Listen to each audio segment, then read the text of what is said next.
बिस्मिल्लाहिर्रहमानिर्रहीम। बोलते कालम के साथ मैं आमिर जहान। और कल मैंने आपको ख़बर दी थी कि अगर यूक्रेन ने ईरानी जहाज़ पर हमला किया है और इसमें एक ईरानी जो है सेलर जो है वो शहीद भी हुआ है और कुछ ज़ख्मी भी हुए हैं, तो इसका जवाब जो है कीव पे यानी यूक्रेन के दारुल हुकूमत में दिया जाएगा।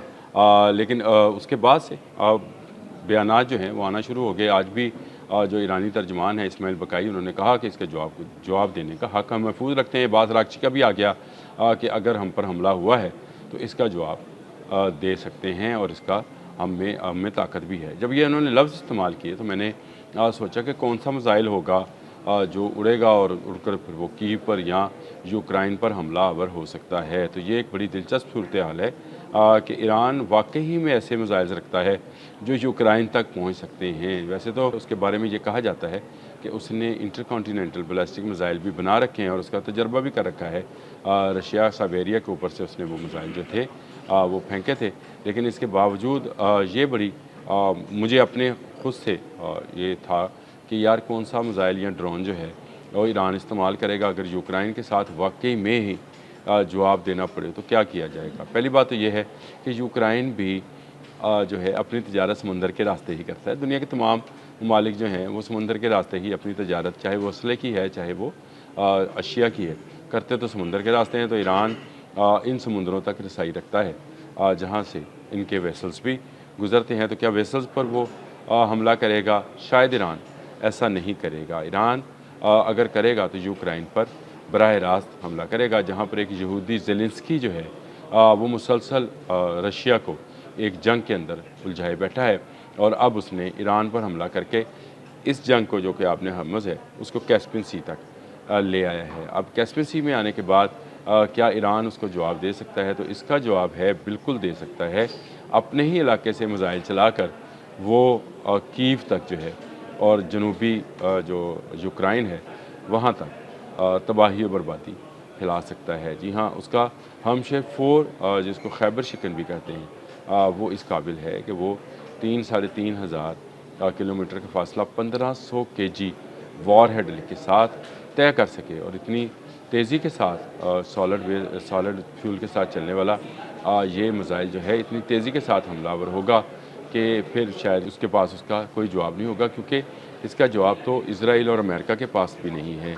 वो उनको रोकने में, कुछ को रोकने में कामयाब होते हैं, बाकी अपने निशाने पर लगते हैं। और आपने देख लिया गल्फ़ के तमाम 13 ममालिक जो हैं बशमूल इज़राइल, वो तमाम ममालिक इस खैबर शिकन के हाथों जो हैं वो तबाह हुए हैं। अब इस हरमशेर 4 को जिसकी कैपेसिटी पहले 2 से 3 हज़ार किलोमीटर थी, उसको बढ़ाकर 4 हज़ार किलोमीटर किया गया ताकि यूरोप तक जो है इसकी मार को किया जाए। अब जो है अगर ईरान अपने जनूब से इस मिसाइल को फायर करता है हरमशेर 4 को, तो ये कीव तक जाएगा और जनूबी यूक्रेन में तमाम अहदाफ को निशाना बना सकता है। ईरान 2 रोज़ में, यानी इन 2 रोज़ में जिसमें यूक्रेन ने कैस्पियन सी के अंदर ईरानी वेसल्स पर हमला किया था, इन 2 रोज़ में इसी बात पर जो है ज़ोर दिया है कि जहाँ से हम पर हमला होगा वहाँ पर हम हमला करेंगे। रूस भी शायद यही चाहेगा, क्योंकि कीव से ज़ेलेंस्की यहूदी ने जो बयानात जारी किए हैं उनमें से एक बयान ये भी है कि रशिया मदद कर रहा है ईरान की सैटेलाइट के ज़रिए टारगेटिंग करने की और उसी की वजह से अमेरिका को नुकसान हुआ। यानी वो अमेरिका की हमदर्दी लेने के लिए रूस को भी इन्वॉल्व कर रहा है। फिर उसने कहा जिन वेसल्स पर उसने हमला किया उसमें रशियन असला जो था, यानी रशियन बारूद या जो भी उसमें मटीरियल था, चाहे वो मिसाइल्स थे या मिसाइल बनाने का सामान था, वो सारे का सारा वही था। कुछ खाने पीने की अशिया या अद्वियात या तजारती गुड्स वगैरह उसमें नहीं थी। ये इल्ज़ाम लगाने के साथ ही उसने ईरान को अपने सामने ला खड़ा किया है। एक तरफ वो रशिया के साथ जंग में इन्वॉल्व है, दूसरी तरफ वो ईरान को भी अब इस जंग में लाना चाहता है। तो आप ज़रा गौर कीजिए कि अगर ये जंग कैस्पियन सी तक जाती है तो फिर आपको आपने हमस जलता हुआ दिखता है, बाबुल मंदब में आग लगी हुई दिखती है और अब कैस्पियन सी में भी आग लगेगी। तो दुनिया के लिए तजारत के तमाम वो रास्ते जो हैं वो बंद हो जाएंगे और उसके बाद इस बंदिश की वजह से दुनिया का दम घुट जाएगा। दम घुटने से जो है इनकी तजारती सरगर्मियाँ जो हैं वो बहुत ही महदूद हो जाएंगी। महंगाई कहीं के कहीं चली जाएगी। ऑयल जो है वो मेरा ख़्याल है कान में डालने के लिए भी नहीं मिलेगा, गाड़ी में डालने वाला तो ऑयल जो है वो तो आप भूल जाएँ। वो पता नहीं किस नहज पे जाकर रुकेगा। लेकिन इस 2 रोज़ा जंग बंदी में तो खैर वो रुक गया है, वो जो ऊपर जा रहा था रुक गया, लेकिन जब से ही एक गोली चलेगी ये दोबारा से शूट अप कर जाएगा। ये इस तरह से धोखा देते रहे हैं। उस 40 रोज़ा जंग में भी 1 दिन रोकी, 2 दिन रोकी और उसके बाद दोबारा से जंग को शुरू कर दिया। लेकिन अब के अगर कैस्पियन सी में भी शुरू होती है, रशिया को इसका बड़ा नुकसान है। रशिया, चीन और ईरान जो है इसी समुद्री रास्ते के ज़रिए तजारत के साथ बंधे हुए थे। इसी के ज़रिए सामान की कुछ आवाजावी जो थी, बहुत ज़्यादा नहीं लेकिन महंगे दामों ही सही, सामान की जो थी वो खपत की जा रही थी। लेकिन अब अगर ये भी रास्ता रुक गया तो आप समझ सकते हैं कि फिर जो रशियन जान अंगेज़ी है उसमें कितना इजाफा होगा।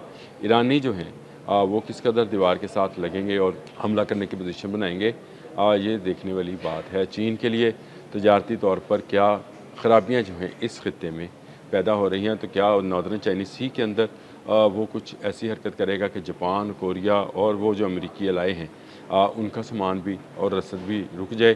पूरी दुनिया की तजारत रुकने का कोई सिलसिला तो नहीं बन रहा, कोई बड़ी जंग होने का सिलसिला तो नहीं बन रहा।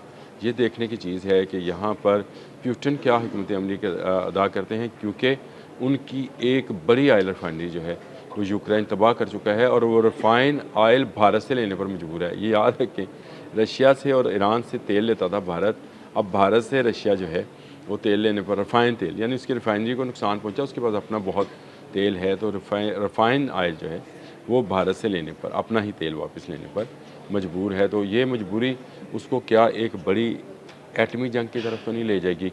एक तरफ अमेरिका जो है वो ईरान पर आज के दिन तक कब्ज़ा नहीं कर सका। वो जो ख्वाब लेकर आया था ईरान पर तो नहीं चले, आपने हरमज़ पर कब्ज़े का ख्वाब लेकर आया था, वो उसको मुकम्मल नहीं कर सका। उसकी फ्रस्ट्रेशन जो है वो बढ़ रही है, आहिस्ता आहिस्ता ये फ्रस्ट्रेशन उसको बड़ी जंग की तरफ ना ले जाए।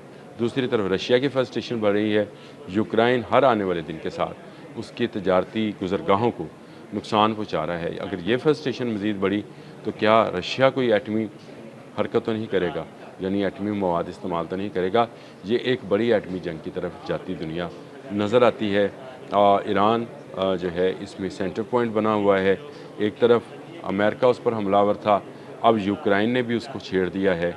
अब अगर वो यूक्रेन इस तरफ से अमन होगा तो यूक्रेन की तरफ वो अगर हमलावर होगा तो एक नई जंग का आगाज़ हो जाएगा और यूक्रेन के लिए, यूक्रेन के रहने वालों के लिए नई जो है मुसीबतें आ जाएंगी। तो शायद ये यहूदी नज़ाद ज़ेलेंस्की जो है यही चाहता है कि ये जंग जो है ये फैले। यही जो है इज़राइल का भी मुतमईन नज़र है। इज़राइल का जो है नेतन्याहू वो भी जंग को फैलाना चाहता है, ग्रेटर इसराइल बनाना चाहता है। और दूसरी तरफ ज़ेलेंस्की जो कि यहूदी नस्ल है वो भी यही चाहता है कि ये जंग जो कि रशिया और यूक्रेन की थी इसमें यूरोप भी इन्वॉल्व हो और अब ईरान को भी, यानी इस रास्ते से मिडल ईस्ट के ममालिक को भी वो शामिल करना चाहता है। बड़ी जंग से पनाह मांगनी चाहिए, हम भी पनाह मांगते हैं, लेकिन आने वाले हालात जो हैं कुछ ज़्यादा बेहतर नज़र नहीं आते हैं। अब तक के लिए इतना ही। अल्लाह हाफ़िज़।